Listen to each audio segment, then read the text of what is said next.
Okay, so what we're looking at now is we're going to finish up by talking about the 21st century. You know, now we're starting to get into stuff that happened within your lifetime, right? So, of course, obviously you don't remember, that's okay, but I'm sure you're still at least somewhat familiar with it, and we'll be talking about things that are relevant to also today. So we're going to start off with an election, and actually one of the most interesting elections of recent memory. It's the election of 2000, so let's talk about this. So in 2000 we had a presidential election. Clinton was finishing up his second term in office. So we had two new candidates. Okay, the Republicans selected George W. Bush, who was son of former President George Herbert Walker Bush. And the Democrats selected Clinton's vice president at the time, Al Gore. Okay. The two didn't have major disagreements on many issues. They were actually very, very closely similar on a lot of issues. And there really was no singular defining issue of the election. So it was really a hard-fought campaign to kind of get every single vote. Now, this election is most remembered because the result was widely disputed. And it was so close. This was one of the closest elections in American history when you actually get down to the actual numbers and how many people voted for each candidate. Okay? And the reason why it's so disputed was on election day, at the end of election day, usually, you know, by the evening time, it's clear we have a winner, and one side concedes defeat, and we know who the next president is going to be. That was not the case in 2000. Because in 2000, at the end of the election day, the results were so close that we could not officially declare anyone a formal winner. And it actually all came down to the state of Florida, our own home state. In Florida, okay, we had disputed election returns. The race in Florida was so close that there were calls for a recount. Okay, it initially appeared as if though George W. Bush had won Florida, but as the results came back and we saw how close it was, the Gore campaign demanded that there be a recount in order to ensure that the correct candidate win. So this became a battle between the Bush campaign and the Gore campaign, as they both fought over the issue of a recount. Obviously, the Bush campaign did not want a recount because initially they had declared the winner. The Gore campaign said, no, we need a recount in order to make sure democracy is done. Now, the battle went back and forth, but a recount eventually did begin. But the problem was the way the election had taken place. In different counties, there were different ways people voted. And some of the counties, the voting was all disorganized and all messed up. And the reason why is in some counties, in particular, they used this method of voting in which they had a punch card. And the way you voted was you took this little pin, you stuck it in this hole next to the name of the person you wanted to vote for, and it would punch a hole in the card. Okay, and that's how you voted. Well, in some counties, the ballots were really confusing, and the holes didn't line up right, so when people thought they were voting for Gore, they were actually voting for a third-party candidate, and the text was small, so the elderly in some of our other counties couldn't read it. I mean, it was all kinds of problems. So people were now debating now, not only was the election close, but people were actually wondering whether the election results were legitimate, and could there even be revotes? Okay, and we had never had something like this. There was this, this was really hotly contested. And in the counties where there was recounts going on, people couldn't decide how do you constitute a vote. You know, on the punch card, what if the hole wasn't completely punched out? What if it was kind of just dimpled a little bit? Or if it was punched but it didn't fully rip? Does that count as a vote? Well, clearly the person tried to vote, but can we officially count it? So you have to have one standard method of counting. And in each county, they had different methods by which they measured whether something was a vote or not. It was just a mess. So because it was so uneven and a mess, the issue was fought and went all the way to the state Supreme Court. The Florida Supreme Court ruled that a recount should go forward. And then each county, they must determine an effective method to go forward and make a count in order to determine who the winner is. However, this battle continued on because the Bush campaign continued to legally press the issue and try to prevent a recount. Ultimately, the decision got all the way to the U.S. Supreme Court. That's how serious this was. For weeks, we didn't know who the president was going to be. Okay? So as we approached basically the deadline to which we had to have a decision on who was president, the Supreme Court finally weighed in. In the Supreme Court case, Bush v. Gore, the Supreme Court voted along party lines 5-4, meaning 5 conservative justices voted one way, 4 liberal justices voted the other way. And what they voted was that the recount should be stopped. The Supreme Court ordered the recount stopped because they argued that there was no uniform method to conduct the recount, therefore it would be unfair. So the recount was halted, and we never actually got to the bottom of the actual results that could have been. Okay? And since the recount was halted, the initial, the declaration that Bush had won Florida stood. So he got the electoral votes in Florida and went on to become the president. So as a result of Bush v. Gore, George W. Bush became president, which led many people to make accusations that this was unfair, because people who supported Gore argued that their votes didn't count, and also democracy had not been done. Mr. Moore. Lacey, what do you need? Which size shirt for your Power Puff? She's just making a face. Adult small. What? An adult small. Adult small. Yes. That was very important. Yes. Okay. Fine. Okay, so the accusations were that democracy had not been served, and that people had been cheated, and that the Supreme Court, of course, used its political influence. So there was all kinds of allegations. And what made it even more complicated was the fact that Gore actually got more popular votes than Bush. This is one of the rare occurrences in American history in which the candidate that got actual more votes lost. Okay, so this continued, to be an issue, and still people debate whether the outcome actually was fair or correct. But the rules were decided, and this is what it was. So George W. Bush becomes president by a very small margin of votes. So whenever people say, why it doesn't matter if I vote, my vote doesn't count. This election proves that every vote counts because it came down to such a very small margin, hundreds of votes ultimately, basically. All right, now upon taking office, Bush, of course, resurrected the economic policies that we'd seen in the 1980s by once again cutting taxes for the wealthiest Americans and for big business corporations, much like had been done in the 1980s under Ronald Reagan. The Bush tax cuts. Okay, of course, the reasoning was the same. Trickle-down reasoning is by cutting taxes, this would somehow stimulate the economy because money would be used to expand business and create jobs for the poor, and ultimately benefit everyone as a whole. So the Clinton years of having high taxes, which led to a surplus, were eliminated. The surplus quickly evaporated, and once again we saw budget deficits. Okay, but people were paying less in taxes, so many people were quite pleased with this. Now, on international affairs, this is both domestic and international, of course the most important event of the Bush years, I'm sure you're all well aware, was the September 11th terrorist attacks. All right, so you're all well aware of this. I don't have to say a whole lot, but I will just briefly cover it. So September 11th, 2001, terrorists hijacked 4 planes and crashed them into the World Trade Center and the Pentagon.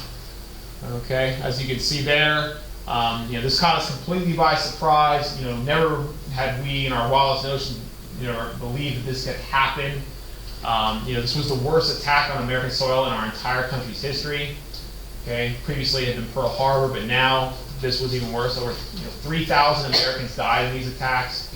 Okay, and of course, the nature of the attacks shocked us. Of course, the towers came down and all that.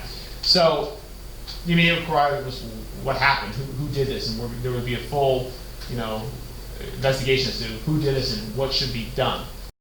But as you can see there, the towers were destroyed completely within hours of the attack. The towers both came down. There's this ground zero. That's the location of the towers after they came down. You can see it's complete devastation.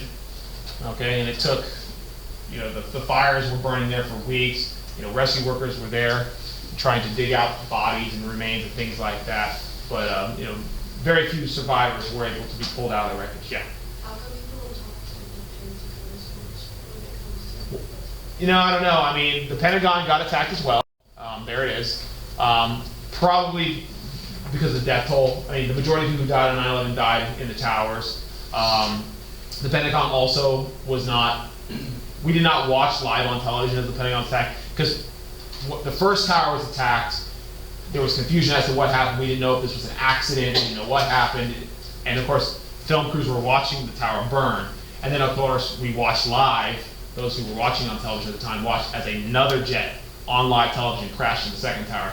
So most people were fixated on that, whereas the Pentagon, less damage, less death, and things like that. That's my best guess. But yeah, I mean, the Pentagon is often overlooked in all this, and it shouldn't be because the Pentagon was attacked as well. And let's not also forget, there was a 4th plane, United 93, which was headed to an unknown target. We still don't know where United 93 was going because the passengers, we believe, attempted to retake the plane, and in the process, the terrorists flying the plane crashed the plane into a field in Pennsylvania, killing everyone on board.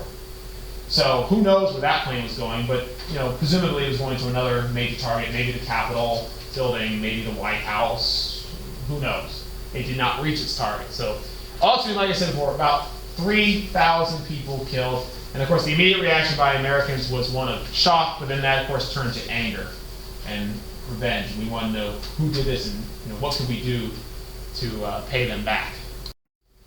Now, of course, it eventually was revealed this attack had been carried out by terrorists, specifically Al Qaeda, which was a radical Islamic terrorist organization that operated out of the Middle East. And of course, many Americans couldn't understand why would someone do this to us. Okay, but the reasoning behind the attacks wasn't unclear or vague. I mean, the people who did this made it very clear. They announced they had done this, and they, of course, stated their reasons for doing so. How did you find out it was them that did it? They announced it. Because the thing about this, terrorists don't want to hide what they do, because the whole purpose of terrorism is to you commit terror to promote a political agenda. So how can you get your political agenda carried out if people don't know what you did and why you want it? So they absolutely, right after they did it, of course, they said, hey, we did this. We knew exactly what they did. Osama bin Laden, who was the head of Al-Qaeda, declared responsibility for this attack. And we had Osama bin Laden, he was not an unknown person. On several other previous occasions, bin Laden and Al-Qaeda had attacked the United States in lesser ways, but this was by far the worst. So we knew who did this, and of course, we would immediately start taking actions to go after them. But people always go, why is this? And oftentimes the reasons for the attack are lost in this kind of idea. Well, they're bad guys, they're evil, and that's true. There's no doubt they're bad and evil. But their specific agenda has a lot to do with the U.S. presence in the Middle East. Okay, most of the terror threats we receive from that region stem from the fact that there are groups in the Middle East that resent any Western presence there. And the fact that the United States has both military bases there, that we're economically involved there, and that we support Israel. Israel is, of course, the biggest issue, because Israel isn't there and there's a present force there, and we support them. These are all reasons why the United States has become the target of radical Islamic terrorism in recent years. Okay? So ultimately, Al-Qaeda, the terrorist organization Al-Qaeda, is to blame, and there will be a response by the United States. Okay? Give me a second to get that down and we'll move on. Any questions on this? Okay, like I said, it's not a mystery. Al-Qaeda has literally said, our goals are to see the removal of all Western presence from the Middle East, specifically places like Saudi Arabia and other territories that have, particularly territories that have religious significance to people of the Islamic faith. So it's both economic, political, and religious in the basing. And I think that's important to understand, because how do you defeat something if you don't understand what they're trying to accomplish?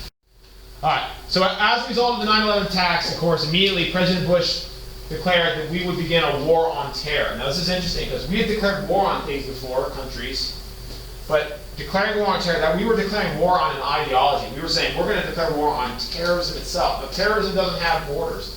Terrorism transcends borders. It's in multiple countries. Okay?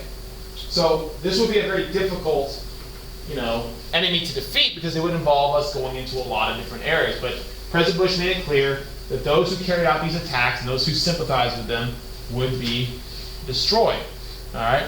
And we immediately, of course, began making preparations to find where these people were based and eliminate them. Okay, now the primary target, of course, was Osama bin Laden. Osama bin Laden was the leader of Al Qaeda, which was the terrorist organization that actually carried out these specific attacks. Okay, they are not the only terrorist organization, but this was the major one that was the biggest threat to the United States in this time period. And bin Laden was their leader, so we made our goal that he was our primary target. We wanted to kill bin Laden and weaken Al Qaeda. The problem was we had to go find bin Laden. Obviously, this was not attacked by a country, this was attacked by people. And our intelligence told us that bin Laden and his associates were operating out of bases located in Afghanistan. Even though he himself was a Saudi, the Al-Qaeda was operating out of Afghanistan. Yes? Hey guys. What's up? Oh, is this it? Yeah, Thank you. Awesome. Appreciate it. I understand. Okay, you too. So, in order to carry out our mission, we would have to assume a wartime footing that we had never taken before.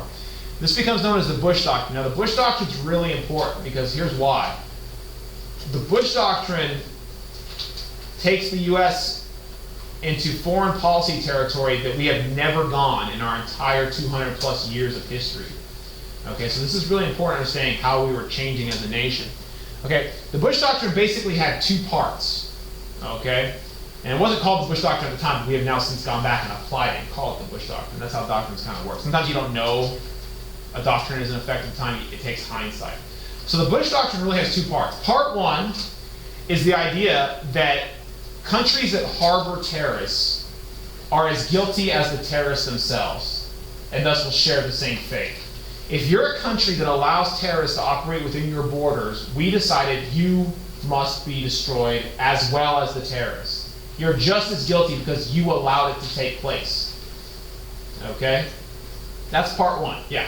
What if the country doesn't know what's going on? Well, that's different. If a country, if it's operating under their noses and the country is opposed and doing everything it can, that doesn't count. It's only if they willingly tolerate it. Like Afghanistan. Afghanistan was ruled by a government of also radical Islamic extremists, known as the Taliban. And they allowed Al-Qaeda to operate with impunity in their borders and did nothing to stop it. Therefore, we declared that the Taliban were every bit as bad as Al-Qaeda, and we were going to eliminate them as well, which we'll talk more about here in a minute. That's part one of the Bush Doctrine. That's controversial, but part two is way more controversial. And part two has more to do with the Iraq War. There's two wars that are going to actually emerge out of this war on terror. Part two says that the United States reserves the right to launch a preemptive attack. It means we can attack you without you doing something to us first, with the goal of preventing a future attack on us. Okay, we can attack you in order to prevent a future attack.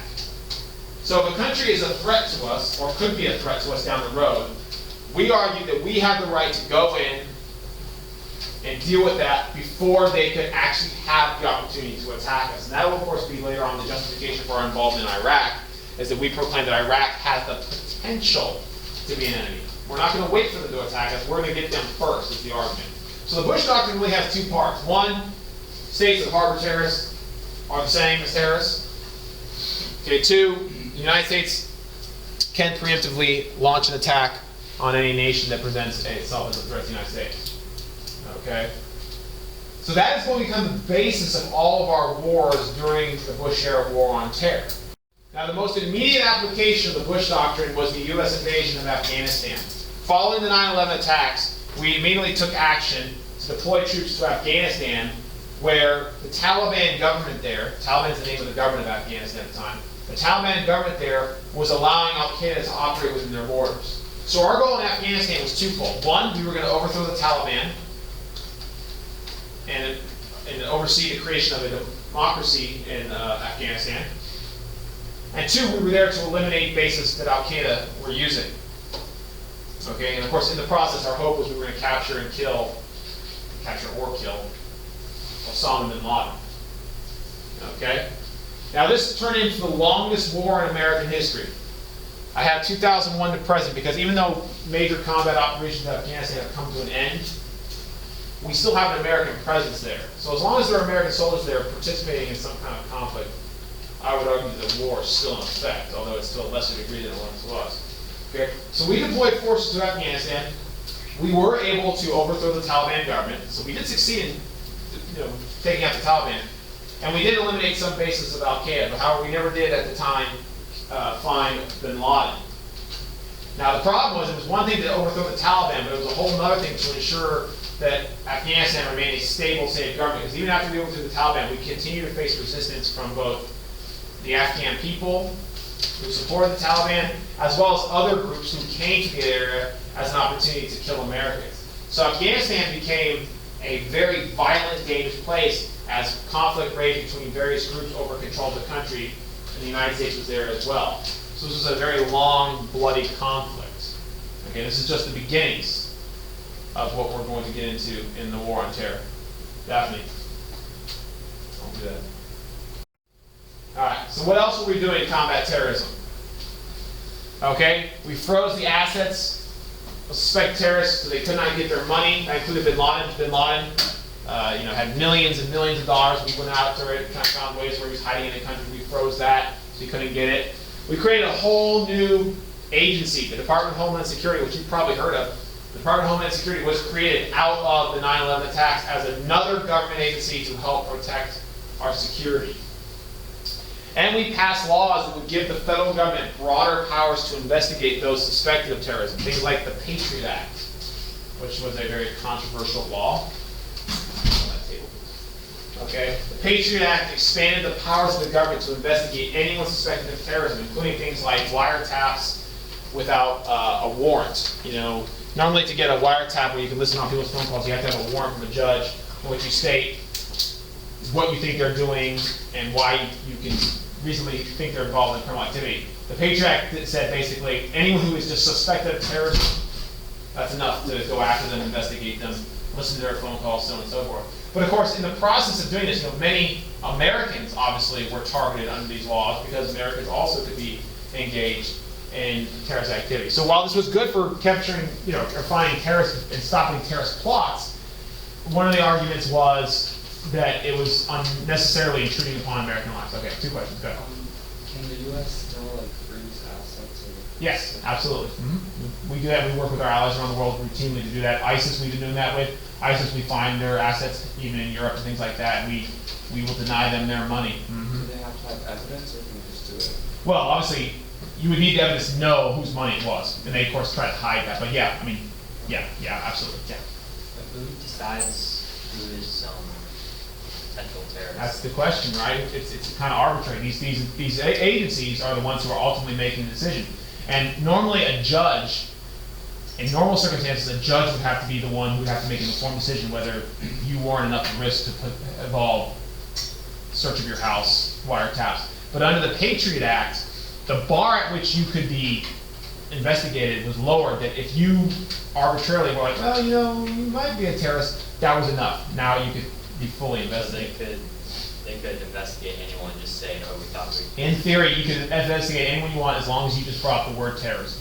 And that's why people later on, I'm sure maybe you've heard, made it later on. And after 9/11, everyone was like, yeah, let's do this. Because we had just been attacked, we were scared, we were worried this was the beginning of more attacks. So what happens is in a crisis like that, you have a knee-jerk reaction. You're like, we need to be protected, let's do this. But then as the years went by, people started to go, okay, maybe we went a little bit too far. But what you're saying, once you give up a right, it's very difficult to get it back. So the Patriot Act became a very complicated and controversial law because people began to rethink it later on as the government began to, in some cases, abuse that. I mean, you guys are probably real aware. I mean, there's always stories about data collection, the NSA, even the Apple iPhone case where they were trying to crack the iPhone open and Apple wasn't working with them.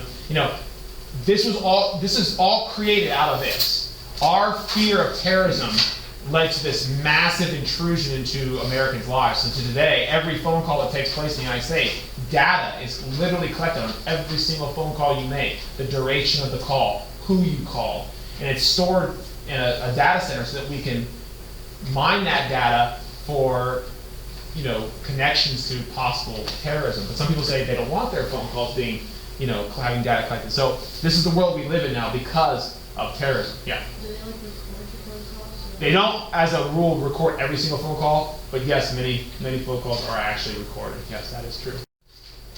Now, here's where things start to get a little bit more controversial. After 9/11, the world was on our side. I mean, like you would not believe. Everyone felt bad for us. Everyone was on our side saying, yeah, go get these guys. We had the world's sympathy and goodwill. But then the Bush administration, almost immediately following 9/11, also began bringing up Iraq. Okay? Now, Iraq there was no evidence linking Iraq to the 9/11 attacks whatsoever. Okay? But the Bush administration began alleging that Iraq was also harboring terrorism, as well as developing weapons of mass destruction, WMDs they called them, things like biological, chemical, and nuclear weapons, or at least a nuclear program.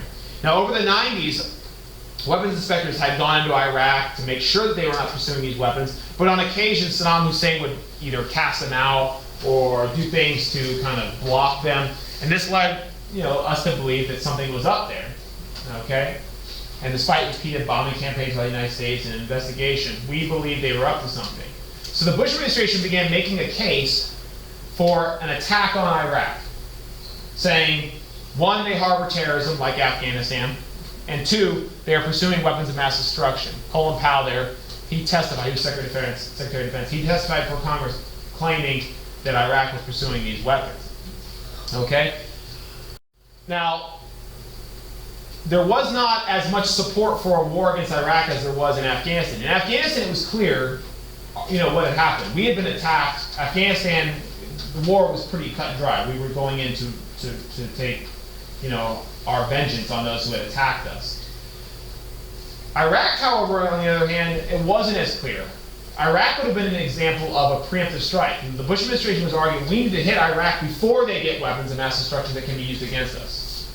Okay? And many Americans felt uncomfortable with the idea of attacking a country that had not yet done anything to us. Additionally, world opinion was overwhelmingly against an invasion of Iraq. The United States, in its attempts to invade Iraq, was nearly universally condemned by world opinion. The only country that went along with the Iraq invasion was Great Britain, our ally. They went along with us. Everyone else pretty much universally dismissed it and argued that this is a matter that should be handled by the UN, that the UN should have more time, more weapons inspections, rather than resort to war. Okay? However, the Bush administration rejected that and said if they've had enough time, we're going to war, Saddam has to be taken out. So in 2003, we launched Operation Iraqi Freedom, which was a military operation to overthrow Saddam Hussein's government, okay, in order to protect American security. Now, the war was an amazing success off the bat. The invasion of Iraq was successful. Operation Iraqi Freedom was successful in the sense that militarily we very quickly toppled the Saddam regime, okay, deposed him. That was the easy part, it turns out. We declared, of course, victory. Americans celebrated. Iraqis celebrated because many of them were happy to see Saddam gone because Saddam had been a tyrant, had been cruel and ruthless to his own people. But it turns out, like I said before, that was the easy part. Because after we overthrew the Saddam government, now the hard part began. The hard part was rebuilding Iraq, creating a democracy there. Okay? So, we overthrew Saddam. He was captured. He was arrested and put on trial in Iraq, where he was eventually sentenced to die by hanging. All right? But now that Saddam was gone, now became the battle, well, what becomes of Iraq now? Well, the United States, what we wanted was we wanted Iraq to develop a new government that was based on a Western-style democracy like us. And we believed that if we could do this in Iraq, Iraq would become the prototype for democracy in the Middle East. We believed all the other Middle Eastern countries would follow suit. They'd, democracy's great, let's do this. Okay, but we grossly overestimated the ability for us to implement a democracy in Iraq. Okay? Now, the other problem was, of course, our main reason for going to Iraq, our two main reasons for going into Iraq, ultimately turned out to be false. Okay? No weapons of mass destruction were ever found in Iraq, despite repeated assertions by the Bush administration that they existed. And additionally, we were unable to find any evidence linking Iraq and Saddam to Al-Qaeda. All right? So as it was eventually revealed that our two primary reasons for going to Iraq did not pan out, many Americans now began to turn against the war and began to feel like this was a war of choice and a war that might have had ulterior motives, including economics and the search for oil. Now, there's nothing to actually show that that's true, but you can see many Americans now politically began to come out against the war because they felt betrayed by their own government. And this made the war very unpopular because Americans were dying in a conflict which many people didn't understand why. And this is very much reminiscent of Vietnam. Okay? And now the reason why many Americans were really concerned is because now Iraq turned into a bloodbath. The invasion was easy. It turns out occupying Iraq was hard because After we invaded and toppled Saddam, we now owned Iraq, essentially. As Colin Powell said to President Bush, you break it, you buy it. We now had to govern Iraq. And many angry Iraqis who had supported Saddam now began to wage an insurgent war against us.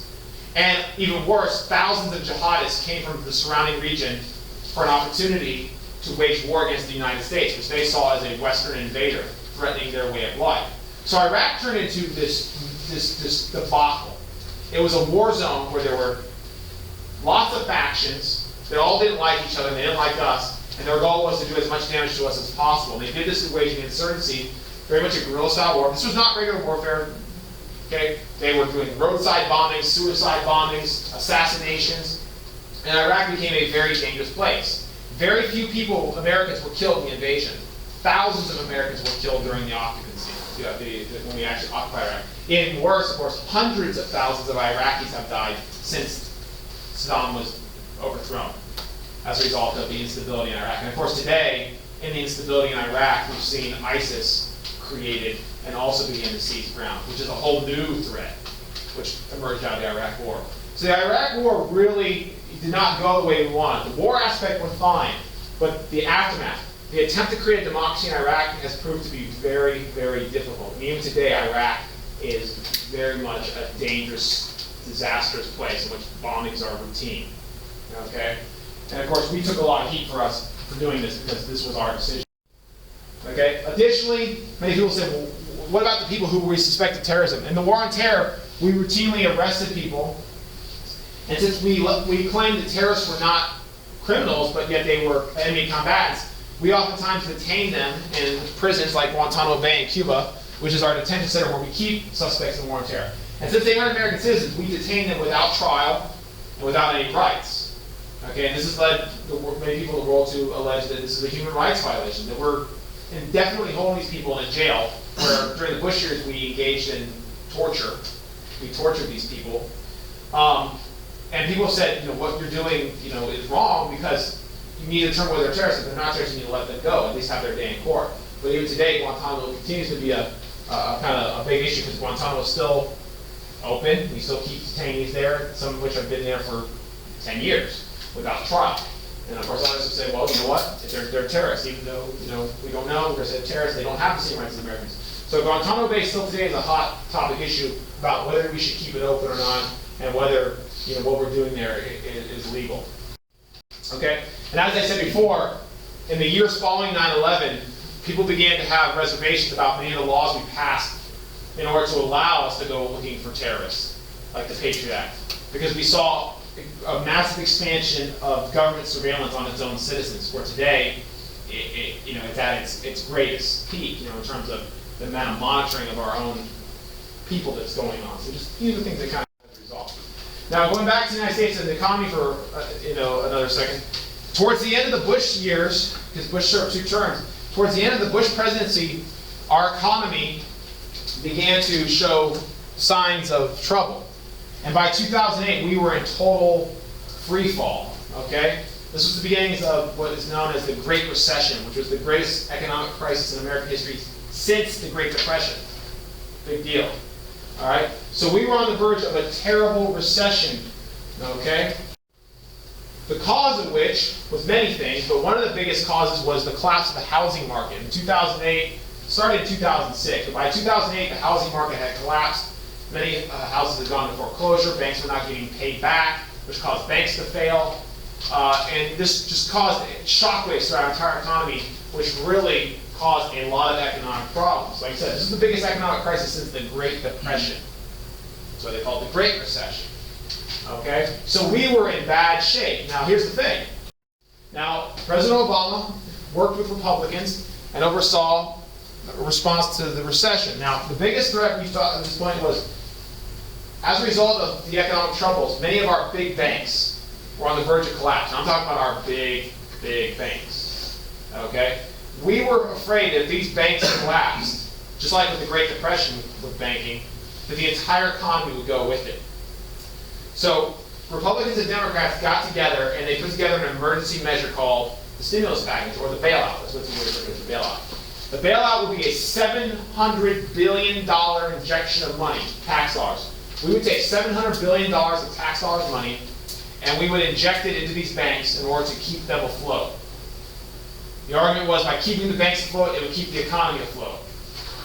Now, many people were angry with this because they felt the banks contributed to the problem, and that is true. The banks did contribute to a lot of the problems that caused the recession, and they felt like their misdeeds were being rewarded with a bailout. However, the justification was, yes, the banks were wrong in some things they did, but if we let them fail, the country fails with it.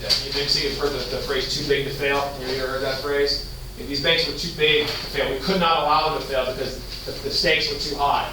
So the bailout was done to keep us afloat. So yes, it was wildly expensive. Okay, and of course it contributed massively to the debt. Okay, but the argument by economists was it's either we do this or we go into Great Depression round 2. So we learned from our previous Great Depression, we said let's not do this again. Let's take the necessary measures, no matter how expensive they are. Let's do it. 2008 was also an election year. As our economy was blowing up, it was an election year. Okay, now who would actually want to be president? I don't know, but whoever was going to be president would have to be the person to deal with this recession. Now, 2 people were competing in 2000 for president. One was Barack Obama, the Democratic senator from Illinois. The other was John McCain, I should say R. He's a Republican senator from Arizona. He's been around for a long time. So you had the young, popular upcomer versus the old veteran. It's a pretty good showdown, in terms of the differences between the 2 candidates. It makes for a good election. As you're all aware, of course, okay, Barack Obama wins, and he will become president. And of course, he will have to deal with the recession.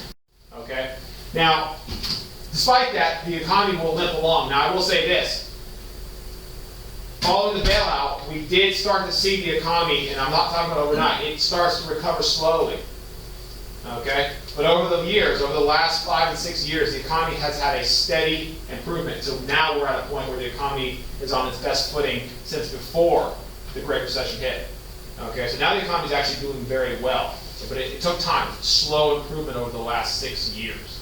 Okay, so we're very lucky we avoided a Great Depression. That could have been really bad. So we dodged that one. Now, in other affairs, big events of the first Obama term, we have the killing of bin Laden. In 2011, we tracked down bin Laden to Pakistan, where he was hiding out there. Okay, we sent the Navy SEALs and had him killed. So of course that was a big moment in the war on terror. But understand, killing bin Laden didn't really have a major change things. By this point, bin Laden was not really in charge of things. He was laying low. Al Qaeda was still a big threat. It was a network all around the world. So yes, it was good to kill bin Laden. We were happy to have had our vengeance, but in terms of the war on terror will continue.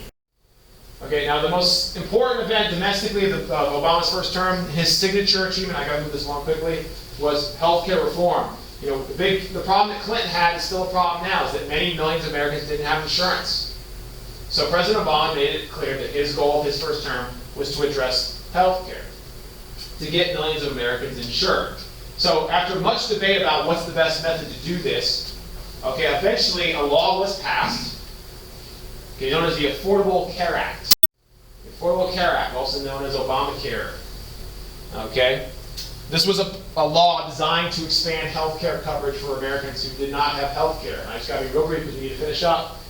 Okay, the Affordable Care Act requires that all Americans obtain health insurance. If you do not, you have to pay a fine on your taxes. Now, in order to ensure that Americans have insurance, ensure they have insurance, I like that. In order to ensure that Americans actually get health care, Obamacare would help, the government would help subsidize private insurance companies. In other words, the federal government would use tax dollars to help private insurance companies put together healthcare packages that people can afford, that they can then buy off of a website. Now here's the big misconception I must clarify about Obamacare that no one seems to understand. Obamacare is not government-provided healthcare. Okay?